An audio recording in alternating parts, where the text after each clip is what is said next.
Bonsoir et bienvenue à la 26e vidéo du challenge impactant en 30 jours que je relève, qui consiste à réaliser une vidéo par jour sur un cycle de 30 jours autour de sujets et de thèmes impactants. Ce matin, je me suis levée avec des super messages. Donc encore un grand merci pour tous ces retours que vous me faites, tous nos échanges, tous les partages que vous voulez bien consacrer à mes vidéos. C'est très apprécié et c'est surtout apparemment d'une grande utilité pour certaines personnes. Donc, merci. Aujourd'hui, je vous parle du pouvoir de l'intention. Est-ce que ça vous est déjà arrivé de souhaiter fortement quelque chose et de l'attirer à vous, mais qu'il vous manque des éléments, que c'est pas complet, que ce soit des personnes que vous attirez, ou des professionnels, ou des opportunités, mais voilà, que c'est pas forcément le bon timing, que c'est le bon timing, mais le lieu ne correspond pas forcément. Enfin bref, que il y a une sorte d'incomplétude qui fait que vous n'êtes pas pleinement satisfait. Aujourd'hui, cap sur le pouvoir de l'intention, qui va réellement vous permettre d'attirer à vous des personnes, des opportunités adaptées, pas toujours forcément à ce que vous voulez, mais certainement par rapport à ce qu'il y a de mieux pour vous.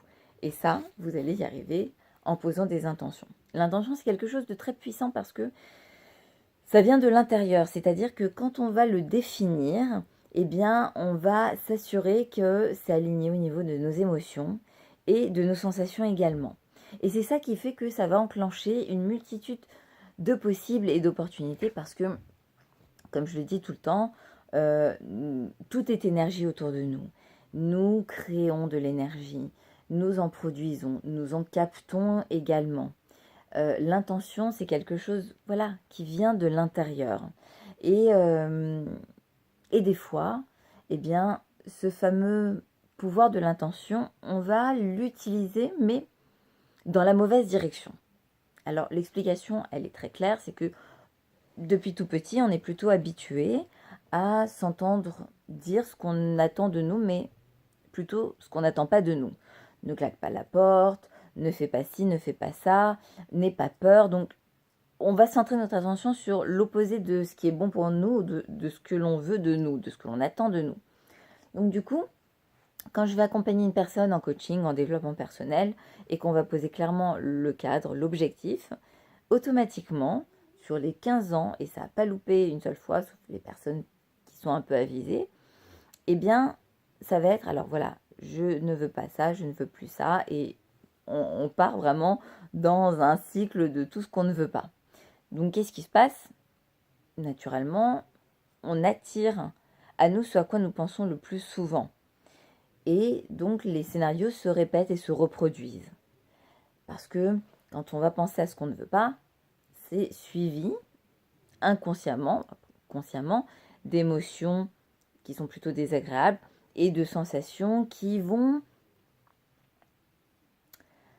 plomber notre inspiration et puis plutôt générer de la démotivation, ce qui fait que l'efficacité de notre action, elle n'est pas optimisée. Le pouvoir de l'intention, c'est d'attirer, de centrer notre attention donc, sur ce que l'on veut. Et puis, vraiment d'identifier tous les paramètres en termes de temps, d'espace, de conditions générales d'obtention de quelque chose en particulier et de s'assurer que ça se fasse de la meilleure façon qui soit, de la façon la plus harmonieuse, la plus adaptée pour vous et pour toutes les personnes qui sont concernées par cette situation. Je vais vous donner un exemple concret pour vous permettre de mieux apprécier là où je veux vous emmener. Il y a quelques années, je m'occupais donc de la scolarité de mon enfant. Elle finissait donc son cycle en crèche et par rapport à son évolution, par rapport à ses besoins et ses attentes, je partais plutôt sur une structure avec une orientation liée au développement psychomoteur, psychoaffectif de l'enfant. Donc, j'ai porté mon attention sur des jardins d'enfants plutôt que les maternelles, entre guillemets, dites classiques, qui sont moins souples et qui dépendent plutôt de l'éducation et du programme national. À ce moment-là, donc, la directrice de la crèche de mon enfant me dirige vers 2 établissements. Un premier établissement qui est juste à côté de chez moi et juste à côté de la crèche qu'elle connaît bien. Donc, dont elle m'avait parlé avec une certaine confiance, une certaine aisance. Un deuxième établissement qui est un peu plus loin, dont elle a entendu parler en bien, mais voilà, qu'elle ne connaît pas directement. Première étape, je pose des intentions. J'écris automatiquement, d'ailleurs sur mon cahier, je passe mon temps à identifier ce que je veux maintenant, comme je maîtrise bien le cursus. J'identifie que je cherche donc un enfant qui soit adapté, un établissement, excusez-moi, que je cherche un établissement adapté aux besoins de mon enfant, c'est l'horaire,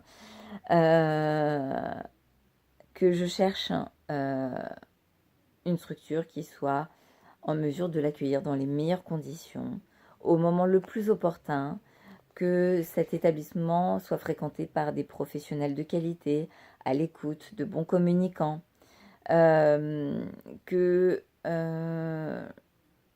l'accès à cet établissement soit facile, aussi bien au niveau de la localisation géographique que des horaires. Je balaye tout pour vraiment avoir le plus d'éléments qui me permettent de me dire, voilà, c'est exactement ça que je veux. Je pose des intentions. Les intentions sont suivies et toujours automatiquement associées à des actions. J'appelle les 2 structures.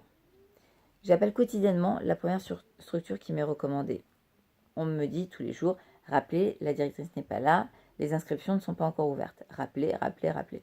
Entre-temps, je rencontre la directrice du 2e établissement. Une personne extrêmement bienveillante, chaleureuse. Je trouve le lieu agréable. Et je suis toujours dans l'attente de visiter l'autre établissement.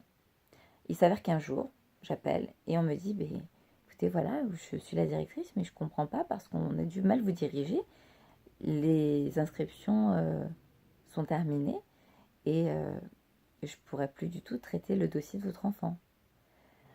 Là, comment vous dire, je me sens vraiment dépitée, frustrée, allez, on peut dire dégoûtée même, voilà, clairement. Parce que je me dis, attends, j'ai posé des intentions, j'ai appelé tous les jours, donc voilà, je ne comprends pas pourquoi ça ne fonctionne pas.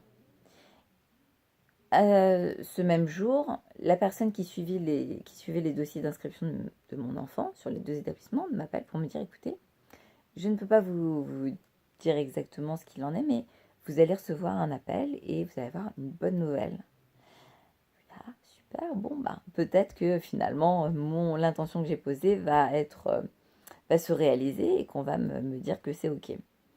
Et en fait, je reçois un appel de la directrice que j'avais rencontrée et qui me dit, voilà, nous vous annonçons que nous sommes impatients d'accueillir votre enfant à la rentrée.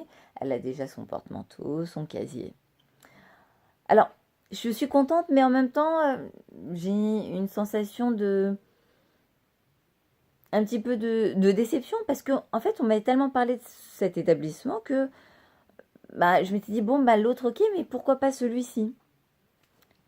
Bon, j'ai aussi l'habitude de me dire que tout ce qui arrive a un sens parce que mon expérience m'a donné 1001 opportunités d'observer sur le terrain que des fois, on n'attire pas forcément ce que l'on veut, mais on attire ce qu'il y a de mieux pour nous à partir du moment où on concentre notre attention sur ce mieux. Donc, je me suis dit, Ruthie, c'est pas que dans un mal il y a un bien, c'est que dans un bien il y a un meilleur. Nous sommes en juin. Juin passe, juillet, fin juillet. J'ai une opportunité de déménager. c'était quelque chose qui n'était pas du tout envisagé au moment des inscriptions. Il s'avère que l'appartement dans lequel je déménage se trouve à 5 minutes du jardin d'enfants qui accueille ma fille à la rentrée de septembre. Et que si l'autre établissement avait donné son accord, ça aurait été juste impossible. Parce que, complètement à l'opposé de mon trajet pour le travail, parce que, du coup, complètement éloigné de notre nouveau lieu d'habitation, et que ça aurait surtout entraîné du stress, de la fatigue et beaucoup de frustration. Et c'est après donc que j'ai compris qu'en réalité, mes intentions m'avaient vraiment dirigée dans la bonne direction, dans la direction la plus propice à notre bien-être, au bien-être de mon enfant et à ma sérénité intérieure. Voilà, j'avais envie de vous partager cette expérience. J'ai 1001 histoires à vous raconter pour vous démontrer à quel point le pouvoir de l'intention est vraiment exceptionnel. Et que c'est à notre portée, que c'est à nous constamment de rediriger notre attention vers ce que nous voulons. Parce que nous attirons constamment ce à quoi nous pensons le plus souvent. Voilà, je vous souhaite une très bonne soirée et je vous dis à demain.